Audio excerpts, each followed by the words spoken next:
നല്ല creamy and buttery prawns recipe try ചെയ്ത് നോക്കിയാലോ. ഈസി ആൻഡ് സിമ്പിളായിട്ട് കുറച്ച് ഇൻഗ്രീഡിയൻസ് വെച്ച് തന്നെ നമുക്കിത് പെട്ടെന്ന് ഉണ്ടാക്കാൻ പറ്റും. Hi guys, this is Romy and welcome back to my channel. ഇതെങ്ങനെ സിമ്പിളായിട്ട് ഉണ്ടാക്കണമെന്ന് ഞാൻ പറഞ്ഞുതരാം കേട്ടോ. നമുക്ക് വേണ്ടത് ഓഫ് കോഴ്സ് പ്രോൺസ് ആണ്. ടൈഗർ പ്രോൺസ് അങ്ങനത്തെ പ്രോൺസ് ഉണ്ടെങ്കിൽ അതായിരിക്കും കുറച്ചുകൂടി ബെറ്റർ. നമ്മളൊരു പാനിൽ കുറച്ച് ബട്ടർ ആഡ് ചെയ്ത് കൊടുക്കുക. ബട്ടർ തന്നെ എടുക്കാൻ നിങ്ങൾ ശ്രമിക്കണം കേട്ടോ. ഓയിലും അതിനെക്കാട്ടിലും ഈ ഒരു ഡിഷ് ഉണ്ടാക്കാൻ ബട്ടറി ആ ഒരു ടേസ്റ്റ് കിട്ടാൻ വേണ്ടി ബട്ടർ തന്നെ മാക്സിമം യൂസ് ചെയ്യുക. അതിനകത്തോട്ട് നമ്മൾ കഴുകി വെച്ച് ഈ ഒരു പ്രോൺസ് ആഡ് ചെയ്ത് കൊടുക്കണം. എന്നിട്ട് ഇതുപോലെ സ്പ്രെഡ് ചെയ്ത് കൊടുക്കുക. കാരണം ബട്ടർ എല്ലാ പ്രോൺസിലും പിടിക്കാൻ വേണ്ടിയിട്ടാണ് കേട്ടോ. അങ്ങനെ ഒരു പെട്ടെന്ന് കുക്കാവുന്ന ഒരു ഫിഷാണ് കേട്ടോ പ്രോൺസ്. അപ്പോൾ അതിലോട്ട് നമുക്ക് ഗാർലിക് ആഡ് ചെയ്ത് കൊടുക്കുക. ഇതുപോലെ കുഞ്ഞു കുഞ്ഞായിട്ട് അരിഞ്ഞ ഗാർലിക് ഞാനൊരു 10 ക്ലോവ്സ് എങ്കിലും ഇവിടെ എടുത്തിട്ടുണ്ടായിരിക്കും, 10 to 12 ക്ലോവ്സ്. കാരണം ആ ഒരു ഫ്ലേവറിന് വേണ്ടിയിട്ടാണ് കേട്ടോ.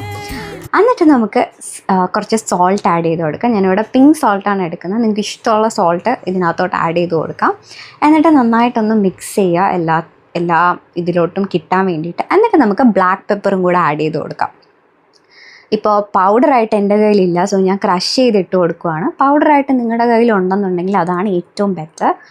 പൗഡേർഡ് ബ്ലാക്ക് പെപ്പർ അത് നന്നായിട്ട് ഇതുപോലെ ആഡ് ചെയ്തതിന് ശേഷം നമ്മുടെ മെയിൻ ഇൻഗ്രീഡിയൻസ് ആയ ഫ്രഷ് ക്രീമാണ് ആഡ് ചെയ്ത് കൊടുക്കേണ്ടത്.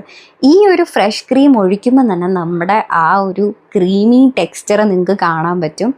ഇത് ഭയങ്കര റിച്ച് ഇൻ ഫ്ലേവറാണ് കേട്ടോ. അടിപൊളി ടേസ്റ്റാണ്. നമുക്ക് ഇപ്പോഴേ എടുത്ത് കഴിക്കാൻ തോന്നും. ഇനി 2 ഇൻഗ്രീഡിയൻസ് കൂടെ നമുക്ക് ഇതിനകത്തോട്ട് ആഡ് ചെയ്ത് കൊടുക്കേണ്ടതുണ്ട്. അതുകൊണ്ട് ഞാൻ ഇങ്ങനെ വെയിറ്റ് ചെയ്തിരിക്കുക കേട്ടോ. ഗാർലിക്കിൻ്റെയൊക്കെ നല്ല മണം വരുന്നുണ്ട്. അത് കഴിഞ്ഞ് നമുക്ക് വേണ്ടത് വേറെ ഒന്നുമല്ല, ലെമൺ സെസ്റ്റാണ്. ലെമൺ സെസ്റ്റ് എന്നൊക്കെ പറയുമ്പോൾ വേറെ ഒന്നുമല്ല, നമ്മുടെ നാരങ്ങയുടെ തൊലിയാണ് ആഡ് ചെയ്ത് കൊടുക്കേണ്ടത്. അതും കൂടി ഇങ്ങനെ ചെറുതായിട്ട് സ്ലൈസ് അല്ല ഇങ്ങനെ ഗ്രേറ്റ് ചെയ്ത് ആഡ് ചെയ്ത് കൊടുക്കുക. അതിനുശേഷം നമുക്ക് കുറച്ച് ലെമൺ ജ്യൂസും കൂടെ ഒരു 1 ടേബിൾ സ്പൂൺ ലെമൺ ജ്യൂസും കൂടെ ഇതിനകത്തോട്ട് ആഡ് ചെയ്ത് കൊടുത്താൽ നമ്മുടെ ഡിഷ് ഇവിടെ ഓൾമോസ്റ്റ് റെഡിയാണ് കേട്ടോ.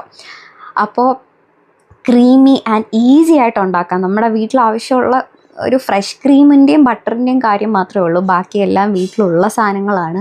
ഇത്രയേ ഉള്ളൂ, പെട്ടെന്ന് ഉണ്ടാക്കാൻ പറ്റും. ഒരു 10 മിനിറ്റ്സിൻ്റെ കാര്യമേ ഉള്ളൂ നമ്മുടെ കയ്യിൽ ഇൻഗ്രീഡിയൻസും കാര്യങ്ങളൊക്കെ ഉണ്ടെങ്കിൽ. അത് നമുക്കിതിൽ ഒരു പാത്രത്തിലോട്ട് നമുക്ക് ട്രാൻസ്ഫർ ചെയ്ത് കൊടുക്കാം. എന്നിട്ട് ഞാൻ കുറച്ചും കൂടി നമ്മുടെ ബ്ലാക്ക് പെപ്പറും കുറച്ച് ഫ്രഷ് ക്രീമൊക്കെ ആഡ് ചെയ്യുന്നുണ്ട്. എന്തിനെന്ന് വെച്ച് കഴിഞ്ഞാൽ ഗാർണിഷ് ചെയ്യാൻ വേണ്ടിയിട്ടാണ് കേട്ടോ. ഈസി ആൻഡ് സിമ്പിൾ റെസിപ്പിയാണ്. നിങ്ങൾക്ക് അപ്പത്തിൻ്റെ കൂടെയും അല്ലെങ്കിൽ ചപ്പാത്തിയുടെ കൂടെയൊക്കെ കഴിക്കാൻ പറ്റിയ ഒരു ഡിഷാണ് കേട്ടോ ഇത്. ആൻഡ് ഈ ഒരു സിമ്പിൾ ആൻഡ് ഈസി